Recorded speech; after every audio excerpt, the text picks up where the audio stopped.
Hello बच्चों, आइए इस प्रश्न को देखते हैं। जब सीवेज जल में मुक्त किया जाता है तो निम्न में से कौन सा नहीं पाया जाता।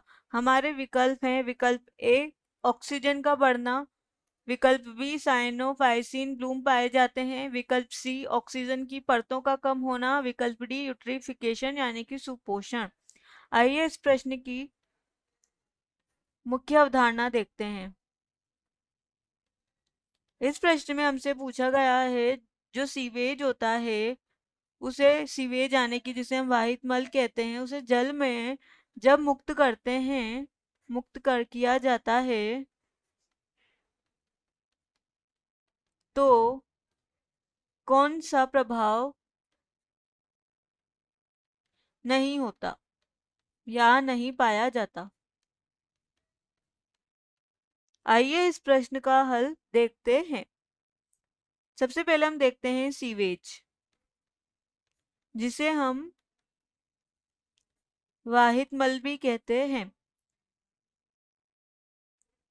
सीवेज जो होते हैं, सीवेज या वाहित मल का हम सूक्ष्म जीवों द्वारा इसका हम अपघटन कर सकते हैं।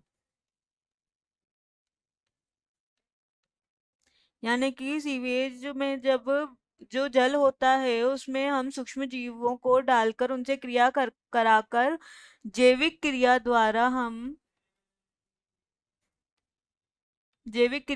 हम इसका अपघटन कर सकते हैं, जैसे जैविक अपघटन भी कहते हैं। जैविक अपघटन कहते हैं जब सीवेज को, यानी कि जिसे हम वाहित मल कहते हैं, वाहित मल को जब जल में या नदी में डालते हैं, नदी में उपस्थित जल को मिलाने पर उसमें कार्बनिक पदार्थ पाए जाते हैं। कार्बनिक पदार्थ पाए जाते हैं। इन कार्बनिक पदार्थों का अपघटन होता है। इन कार्बनिक पदार्थों का सूक्ष्म जीवों द्वारा अपघटन होगा, और यह अपघटन जीवाणुओं द्वारा भी हम कह सकते हैं कि जीवाणु द्वारा इनका अपघटन किया जा सकता है, जिससे वहां पर जल में ऑक्सीजन यानी O2 की कमी हो जाती है। O2 की कमी होगी तो हमारी BOD यानी कि जिसे हम कह सकते हैं जैविक ऑक्सीजन मांग, बायोकेमिकल ऑक्सीजन डिमांड जिसे हम कहते हैं, उसकी जो सांद्रता है या मात्रा वह अत्यधिक हो जाती है, जिससे जो जल है वह प्रदूषित हो जाता है। जल प्रदूषित क्यों होगा? क्योंकि वहां पर ऑक्सीजन की कमी आ जाती है और BOD की मात्रा बढ़ जाती है। प्रदूषित जो जल होता है वहां सबसे ज्यादा हमें ऑक्सीजन की आवश्यकता होती है, पर यहाँ BOD की मात्रा अधिक होती है। इसीलिए जो है सीवेज जल में मुक्त करेंगे तो ऑक्सीजन का बढ़ना क्या है, ऑक्सीजन यहाँ बढ़ती नहीं है, यहाँ ऑक्सीजन की मात्रा जो है हमारी कम हो जाती है। यानी कि हम कह सकते हैं यह जो सीवेज है कि जल सीवेज को जब जल में मुक्त करते हैं तो ऑक्सीजन का बढ़ना नहीं पाया जाता है। अतः हमारा इस प्रश्न का जो सही विकल्प है, विकल्प है ऑक्सीजन का बढ़ना नहीं पाया जाता है। और हमारा जो साइनोफाइसिन्स ब्लूम है, जिसे हम बोलते हैं एल्गल ब्लूम,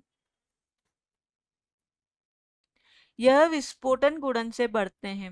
विस्फोट के गुणन से मल में उपस्थित ऑक्सीजन के द्वारा, यानी कि हम कह सकते हैं ऑक्सीजन यहाँ पर बढ़ती है। और ये ऑक्सीजन की परतों का कम होना और ये सुपोषण यानी कि यूट्रिफिकेशन क्या होता है, जल जो झील होती है यानी कि जितने भी जल निकाय होते हैं वहां पर जो पोषक तत्व हैं, पोषक तत्व में क्या होगी, पोषक तत्वों में वृद्धि हो जाती है, और वृद्धि होने से BOD यानी बायोकेमिकल ऑक्सीजन डिमांड यानी कि जैविक ऑक्सीजन मांग भी बढ़ेगा, जिससे ऑक्सीजन की मात्रा कम हो जाती है। अतः हमारे इस प्रश्न का सही विकल्प है ऑक्सीजन का बढ़ना। आशा है कि आप इसे अच्छी तरह समझ गए होंगे। धन्यवाद।